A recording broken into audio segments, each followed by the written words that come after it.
Hey everybody, this is John Yeager with another episode of Think Business. Today we have a couple of special guests, Jim French, who's the CEO and founder of Incubator Finance, and John Head, who's the SVP of Customers and Delivery for Planful. Our topics today are around continuous planning and how I get there from here.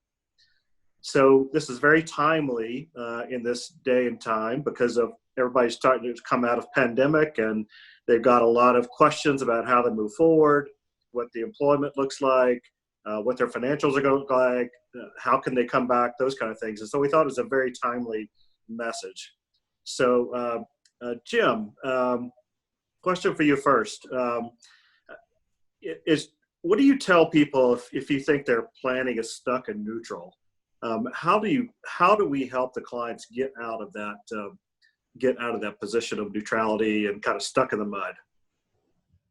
Well, I think it becomes first as a mindset, right? People are used to doing an annual planning budget. Obviously, as we've seen this year, that's kind of gone into the trash in the first 3 months of the year. So it's really a matter of saying, okay, I want to start looking and I want to start understanding what's driving the business, and I want to be able to pivot and change quickly. So the first thing you got to do is first change your mind that you're no longer just doing this as an exercise, right? A lot of people look at the income statement, balance sheet, and just say, it's for my tax guys, it's for my auditors. But once you start going in and say, there's a story in there, and that story is going to help me understand my planning and help me understand the direction I'm going, then you're able to start thinking differently. And I think that's the first step in this overall process is change your thought process of what the purpose of this is. And then you're able to start moving down that journey and taking the next steps. Gotcha. Good points. Hey, John Head, anything you want to add to that? Yeah, you bet, John. Jim, good to see you guys. Thanks for inviting me to this session today. You know, it's interesting. If there's anything that this pandemic has given us is a new perspective on why planning is such a critical capability inside organizations. I mean, arguably, there's probably only a few industries that probably haven't had to worry about it because as a result, their demand has spiked through the roof. But the vast majority of industries have had to really rethink what's going on. And there's probably not one organization that hasn't had to sit down at the board of directors level, at the executive level, and gain some perspective on how has our business changed and what do we need to do to manage that and be ahead of it and mitigate the risks and mitigate the challenges or take advantage of the opportunities. So to get out of the mud, our challenge would be don't let a good crisis go to waste. Right? Let's leverage this and understand that even though we may not be facing crises on a regular basis, you are constantly facing new demands and new threats, and new competition and new products and new service offerings that should constantly be challenging in terms of how do we pivot and take advantage and mitigate risk on a go-forward basis. And planning is at the heart and soul of that. You have to do it. Absolutely. As a follow-up, hopefully we're not going to have too many more pandemics anytime soon. Sure. But that doesn't mean you don't need to think about these things going forward. I think it's just been a lower priority for folks. Yep. Yeah, to that point, if you think about what the government's done to inject so much liquidity into the market, what is that going to look like for us from a long-term perspective? Or if you're in the commercial real estate business, right? I mean, your world's going to look different going forward. So if you're a REIT, if you're a developer, if you own a bunch of buildings, right, you got to start thinking about what occupancy looks like on a go-forward basis as a result of what we experience. So there are definitely industries that need to continue to do a lot of scenario planning and forecasting and understand the demand points of what's happening in their industry so that they can be prudent and efficient with the resources they have inside their organization. So Jim, we talked about getting out of the mud, and there's probably a logical way forward, right? A logical journey to take. And maybe that starts actually maybe in your accounting area, and how you're doing that before you even really get to the planning area. Any thoughts on there? Is that true? How would you look at that? Yeah. So, I mean, as we kind of look and we get into the planning, we kind of look at it as a 4-step circle, right? The first step is you do your plan. Then you're executing against your plan. Then you're measuring the results of that plan, and then you're analyzing that, right? And the key element in that cycle that's tied to the accounting component is the measurement, right? So if you have a plan, how are you going to know if you're executing against that plan if you don't have the tools in place that are telling you how you're measuring against it, right? So as you've changed your mindset to move from a annual planning, let's get this done, let's move on it, to one that's saying, hey, what are we doing this quarter? What are we doing this month? You need to go ahead and say, if that's what we're doing this month, this is how we're going to measure ourselves. And you need to have that measurement back to you so that you can validate that says, did we hit our point? Are we off? How do we need to adjust? And so that drives back to the accounting system, which is capturing that actual, right? And so that's where if your accounting system or your personnel aren't able to produce that information quickly for you, it's going to hurt you as you get your mindset aligned with this continual planning approach to actually execute against it. Because if I'm looking at a continual plan and I get my results a month after they've actually occurred, well, it's too late for me to make a change. Now I'm constantly behind the curve on this. And so if I'm a professional services organization, I need to know what my project profitability is now, not in a month and a half from now, because that project may be over. I can't change it at this point in time. If I'm a manufacturing company and I'm seeing a dip in product and I can't change it, then I've got a problem and I've got too much stuck in inventory. And so all of these types of things are all about that feedback, or what we look at that in that cycle, the measurement step, right? And so we need that, and then we'll go move on into the analysis. You can't do an analysis unless you've measured. So Jim, I was neglectful when I was introducing you, that John and I are both stuck in what looks like offices and, inside and those kind of things, but obviously you're not. Where are you? I'm actually on an office that I built on my property, and so I have a little mini hobby farm, and behind me is actually my vineyard. So we have different things on here. We have bees. We've got a wood shop. I've got oranges and apples, but I like to overlook. So it's really young. It's only in its second year, but that's Malbec grapes behind me, and you may see a little bit of the Petite Syrah, but hopefully in a year we'll be making wine. It would probably taste awful. But it's part of the journey, right? And just like everything else, I've had to plan for where I'm going to put things, and it's a matter of executing against that plan. There you go, tying it right in. Good for you. So John, how do you get to continuous planning? What does that journey look like? And I know some questions are, well, how quickly can I realize a return on the investment? Well, how do you get to continuous planning? It actually starts with a vision, quite honestly. If there's anything that I think is challenging for FP&A professionals, is to have the time and the capacity to step back and think about, where can the planning function go across the organization? The reality is as Jim iterated, the financial plan is such the catcher's mitt, and is important, but it's not telling relative to the business. And so where you start is having a vision and perspective of, how can I get operations? How can I get the frontline aspect of the business much more involved, integrated, and responsible for the planning function across the organization? So if I'm a manufacturing organization, right, how do I really bring in the demand planning activities into the sales planning activities that then culminate into the bookings or the revenue planning activities? What does that look like? If I'm a services-based organization, how do I think about utilization and capacity planning for either the people or whatever the case may be in terms of how you actually drive your services? How do I think about that process and those drivers and integrate the activities and the results of that into the financial plan? So the whole point is to make sure how I can bring in operations and have much better insight into the real demand signals and the drivers and the aspects that drive my business, and give me a lot more context into the financial results of the organization. That's where you start. You got to break outside the world of finance. You got to break outside the world of financial numbers and really think about how to bring these other processes into the fold.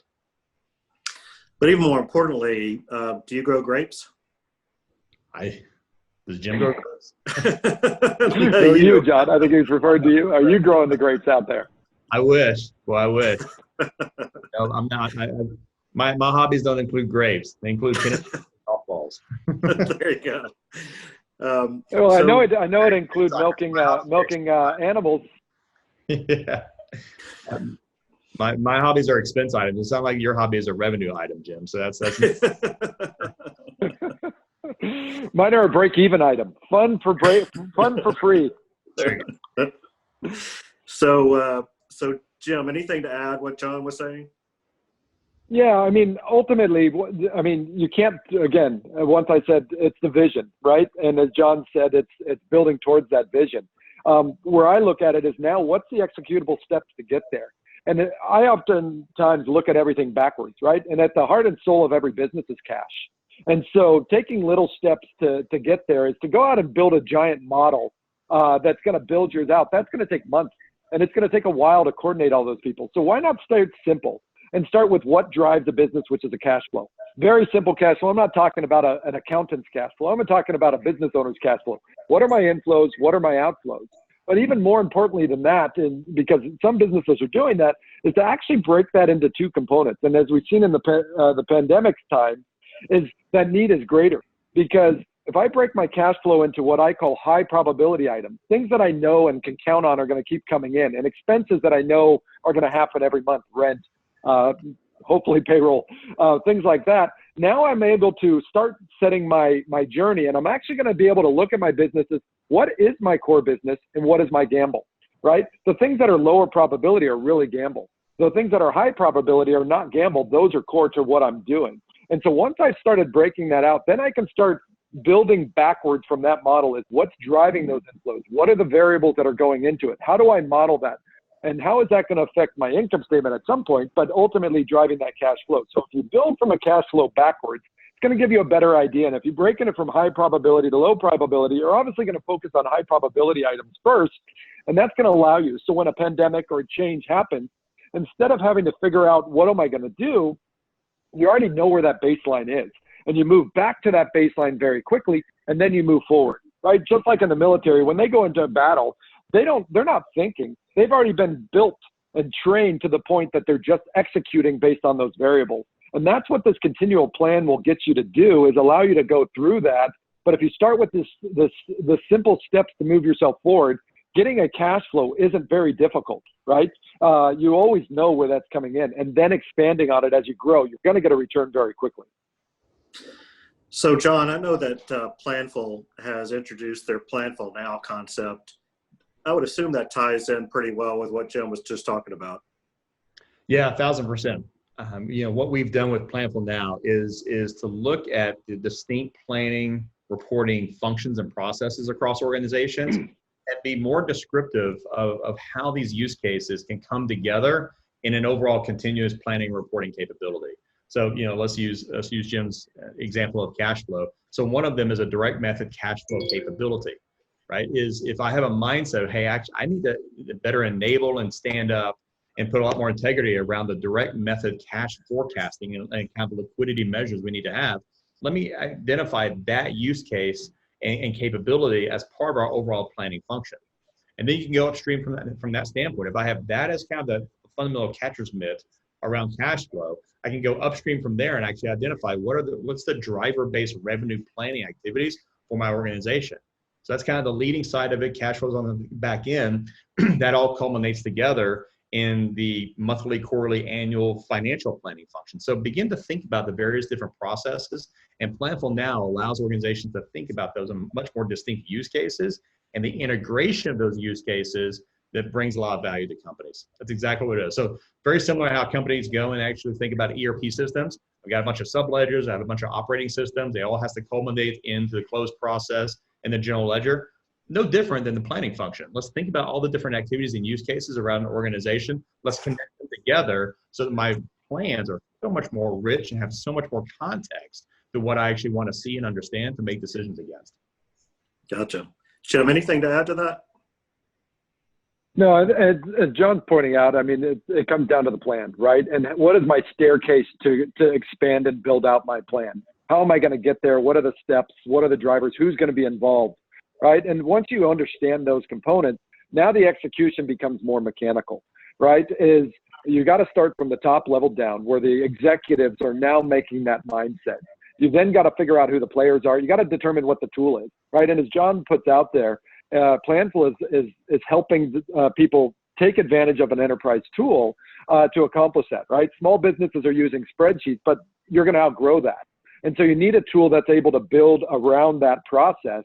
And ultimately, as we've seen, I need multiple scenarios of what's going to happen? How long is this environment going to last? What am I going to do if it lasts 3 months? What are you going to do when it lasts 9 months? And so by having that vision and driving through that process and having a very powerful tool that allows you to kind of put out those scenarios without a lot of rework, that's where you start getting the power of why you need a planning tool on it.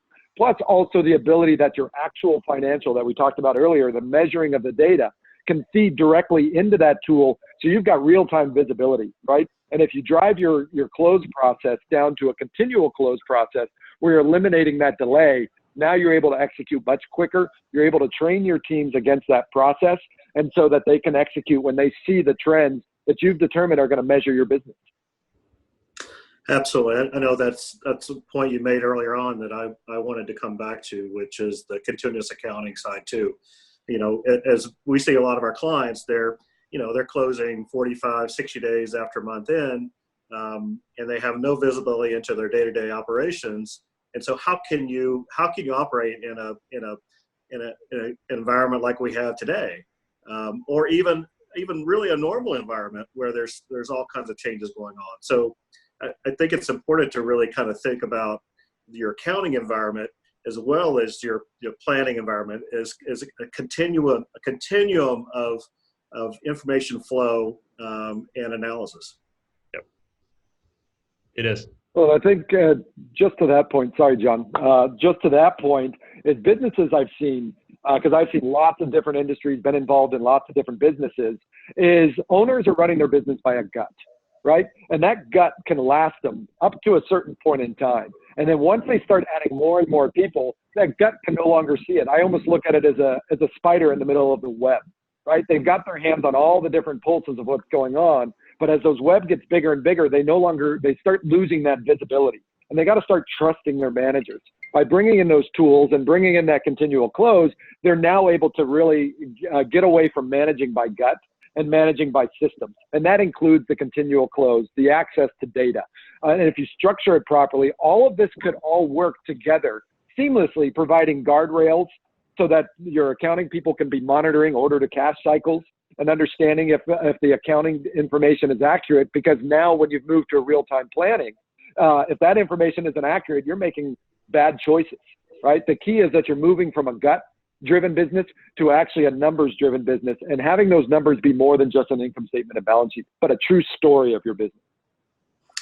John, I think you had a point that you want to make? Yeah, it's how organizations get tremendous value out of a continuous planning, continuous close, and reporting function is to think about the key levers of the business.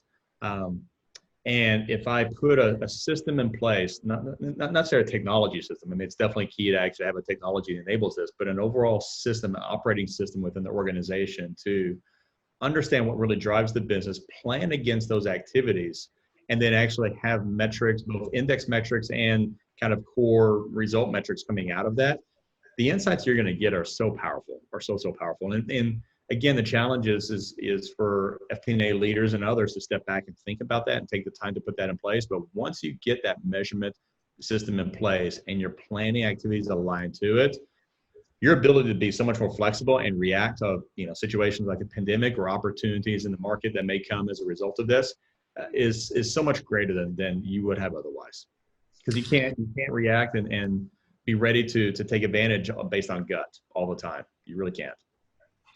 So I know that you've been in this business a while and you've been at Planful a while. And so at the end of the day, we talk about a vision, we talk about a process, we talk about tools, all those kind of things. At the end of the day, then that all boils down to, what I loosely call the planning nirvana, right? So what does that look like, John, for, you've obviously got some clients that have gotten there that you're working with.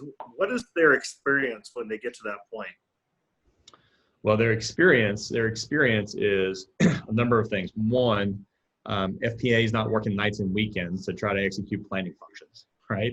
They're actually getting to invest in the responsibilities and processes by which they are paid to do, and went to school for, is to really analyze the business. And the reason is that the Nirvana aspect of it is that you have decentralized the planning function across the organization. So the stakeholders who are responsible for the certain areas, they're involved in that process. They're actually providing the metrics and input relative to their respective areas, and that all flows into the continuous planning capability, and it all ties together to produce the actual results. I'll give you a really good example. We have a client, it's the largest corporate travel services organization in the world, $50 billion company. And what they do is they actually have account managers around the world as part of the process and in the system, giving monthly updates on what they're expecting to see from a transaction standpoint. Airlines, hotel bills, hotel stays, rental cars, everything that kind of comes along with travel. The account managers are actually providing that insight. So then it allows finance to take that, run their calculation, run their scenario analysis, index it appropriately to realize what their revenue expectations and expense expectations may be as a result of operations being directly involved in the process. That's a decentralized process. Gives you a lot more insight and a lot more granularity to what's really driving the business, allows many people to be involved in it so that finance really can govern the process, see the results, run the scenario, run the indexing to what that's going to realize for the organization, and have a lot more insight and granularity to what's actually happening across the continuum itself. That's planning nirvana for you. Jim, any thoughts on that? I know John just gave an example of a $50 billion organization, but obviously we work with much smaller companies as well, and I would think that there's nirvana there as well. So, any thoughts from your standpoint on that? There is, there is, and ultimately today's technology really does enable it, right? The cloud-based environment, the APIs, the connectivity is going to enable it. So for me, where I see the nirvana is the moment that a sales guy books something and in the CRM system, that contract flows into the accounting system, flows into the planning system. And now somebody can actually start forecasting out, when do we think we're going to see the revenue? When do we think we're going to see the cash?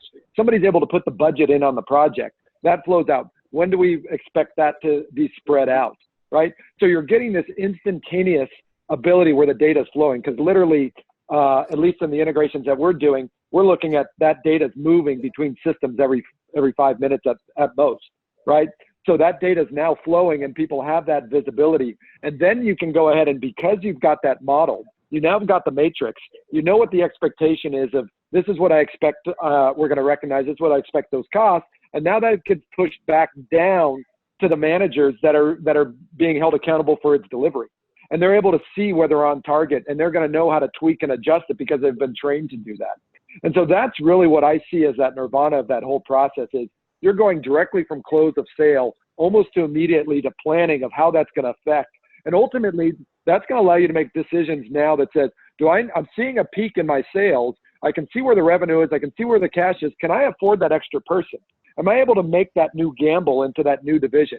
And so now you've got that real-time plan that's able to expand out to make decisions based off of where you think are going to be in the next 3 months. And then you're able to hold accountable or measure your management team against that. To me, that's nirvana, right? And that's how I'd love to see that whole process working. And that's what we're trying to drive our clients through that. And they're all at different stages because it can't be done with one system, right? The people that believe one ERP system can handle all of that, it's not going to get the power that you're going to get in today's cloud-based environment that give you a best-in-breed solution. So just to wrap things up, wanted to give each of you guys a chance to say any last points or talk about your company, social media handles, anything like that.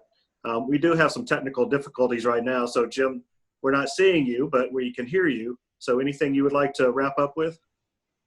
Yeah, so apologize for those. But again, in today's environment, I think this pandemic is changing really how people are operating. It's opening their minds to new ways that business can be done. It's also getting them to think about their business differently. And I think they need to really take advantage of that opportunity to truly figure out how they can go on this journey to drive towards that nirvana that we spoke to a few minutes ago, both John and myself. And so that's what our company's in the business of doing, is we're helping people go through that journey. And we know that there's a order to cash cycle or a sales cycle. There's then the accounting system, which catches the information. And then there's the continual planning. And then there's a bunch of subsystems that are feeding the data into these systems to produce it. And by doing that process, you're able to truly get a more powerful output. You're able to move to continual close, continual planning. And so those are the things that we're driven by and that we think are really key and that we wake up every morning and that's what we want to accomplish. So I think it's a great opportunity to start that journey. Gotcha. John, anything from you? Yeah, I mean, here at Planful, it's been an interesting journey, especially here recently, in terms of how the organization's molded to really be focused on continuous planning. And as a result of this pandemic and everything we're experiencing, we're seeing organizations be much more focused, much more laser targeted in terms of what they want to address and getting value out of these investments quickly. And so that's kind of the whole purpose behind Planful now, and giving organizations much more prescriptive methods for how they can drive a lot of the capability and opportunity in the planning process. So excited to experience that, excited to help anybody on that front that is inspired by some of this conversation, because there's a lot more here that we can kind of go through and talk about and see how that may apply to anybody's organization. So great to be happy to help. Absolutely. Thank you, John. Thank you, Jim. So that wraps things up. Again, this is John Yeager, hashtag Think Business on social media. I'm Managing Director of Business Transformation Services at Bennett Thrasher, a CPA firm in Atlanta. And we work with partners like Jim and John to deliver on this vision that we described today. So please let us know if we can help you in any way. And we hope you have a great weekend. Take care.